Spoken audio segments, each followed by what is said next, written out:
Are you a Machiavellian? A very tough final question coming from Professor Clarita Carlos. And I think this is one of the best questions I've heard in the history of Philippines presidential debates and interviews. At the same time, this is also where I could say Bongbong Marcos is so smart. If you go to the internet, ang karamihang makikita mong definition ng pagiging Machiavellian is something that marked by being cunning, duplicity, or bad faith, sabi ni Merriam-Webster Dictionary.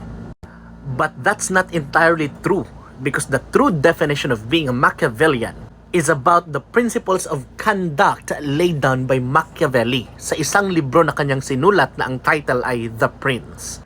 Simplihan natin para mas maintindihan. Si Niccolo Machiavelli ay isang Italian diplomat, isang philosopher, isang author during the 15th century. Ang kanyang sinulat na libro na ang title ay The Prince is basically naglalaman ng mga prinsipyo kung paano i-maintain ng isang leader ang kanyang power. In fact, ang mga famous na katagang naririnig natin like the end justifies the means, is it better to be feared than being loved, ay nagsimula sa librong ito. In short, nakapaloob sa librong ito ang pananaw ni Machiavelli based na din sa kanyang observation sa politika kung ano nga ba ang katangian ng isang magaling na leader. Ngunit sa pagdaan ng panahon, dahil hindi mo maikakaila na ang prinsipyong nakapaloob sa libro ay effective, ginagamit ito ng ibang leader, including leaders who will do bad just to obtain power. Dahil dyan, nag-evolve ang definition ng pagiging Machiavellian.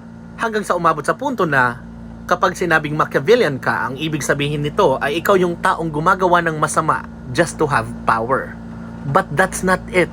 Hindi ganon yung intensyon ni Machiavelli. Nilalahad niya lamang ang realidad ng buhay. Sinasabi niya lamang na kung leader ka, dapat alam mo at meron ka ng mga katangian na to. At nasa sayo na kung gagamitin mo ito sa masama o sa mabuti. To simplify kung ano nga ba ang laman ng libro ni Machiavelli, dahil alam ko wala kayong oras para magbasa, ito yon. Number 1, naniniwala siya that a good leader should be feared rather than loved, if you cannot be both, in order to avoid revolt. Which is true, dahil kapag magpapatakbo ka ng isang bansa at hindi ka kinakatakutan ng mga rebelde, mga NPA, paano yon? Bagsak ang Pilipinas at ang mamamahala ay mga NPAs. Number 2, a good leader should have the support of the people because it's difficult to take action without their support. There's no need to explain that. And number 3, should have good virtues. Dito ngayon nahahati ang pagiging Machiavellian leader. Kasi kung wala kang virtues, ibig sabihin, you are a bad Machiavellian leader. But if you have good virtues, then probably, ikaw yung ibig sabihin ni Professor Clarita Carlos, na Machiavellian leader.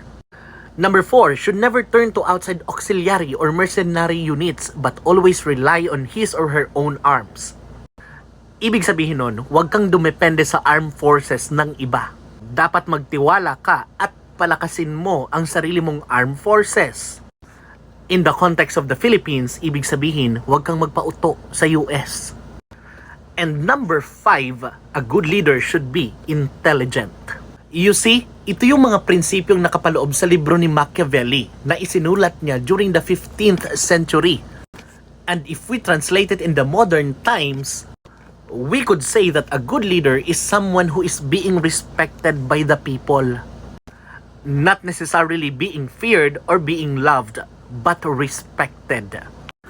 Because the people know that this leader is intelligent enough and has good virtues to lead them. In conclusion, ang pagiging Machiavellian ay hindi talaga ibig sabihin na gumagawa ka ng masama. Ang pagiging Machiavellian na tinutukoy ni Prof. Clarita Carlos ay pagiging goal-driven. In the sense na napaka-importante sa iyo ang goal na yon, gagawin mo ang lahat para ma-achieve yon. Ngayon, bilang isang leader, nakadepende sa iyo kung paano mo ma-achieve ang isang goal na yan. Either gagawa ka ng mabuti o masama.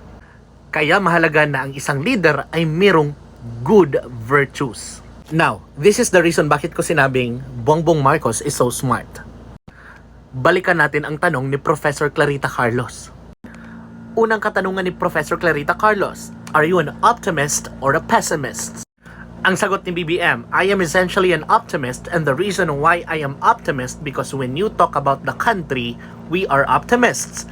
I am optimistic because the biggest asset are the Filipino people. Second question, are you a high risk taker or a low risk taker? Ang sagot ni BBM, I tend towards the conservative only because a mistake will cause so much suffering to many people. In other words, you have to be very careful with the decisions you make, and it's not something you do offhand. You think about it very hard. And lastly, he answered the question, are you a Machiavellian? Ang unang sabi ni BBM, am I Machiavellian? Well, I've studied him quite thoroughly. Ibig sabihin, nabasa at napag-aralan niya ang libro ni Machiavelli. At dagdag pa niya, and I know very many Machiavellians in my life. That was a very safe answer. Ibig sabihin, alam din ni BBM na ang word na Machiavellian ay meron ng negative meaning and impression in the modern times.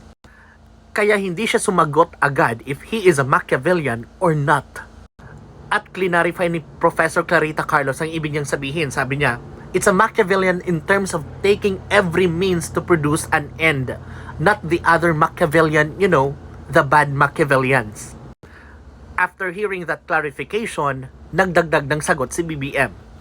Sabi niya, certainly we have to be aware of everything that is going to help, whatever it is that you are hoping to achieve. And on the national scale, that means you have to understand very well what the situation is on the ground. Dagdag niya, kailangan maging maingat. So I suppose, in the same sense, if these questions are related, it's a way of being careful and being very, very knowledgeable about what other things that come into play so that you will achieve success, whatever that success. However, you define that success. In that sense, I am a Machiavellian. And a clap for that. Dahil kung idudugtong mo ang tatlong sagot ni BBM, ang ibig sabihin, he is an optimist, conservative, Machiavellian. He answered the question perfectly, genuinely, intelligently. And yes, Machiavellian leadership has two sides. Either you're a bad leader or a good leader. And finally, BBM also mentioned that would satisfy the principle number 2, to have the support of the people. Sabi ni BBM, you talk to as many people as you can, and you make absolutely certain that you have done everything that you can possibly do to make whatever your plan is to make it work.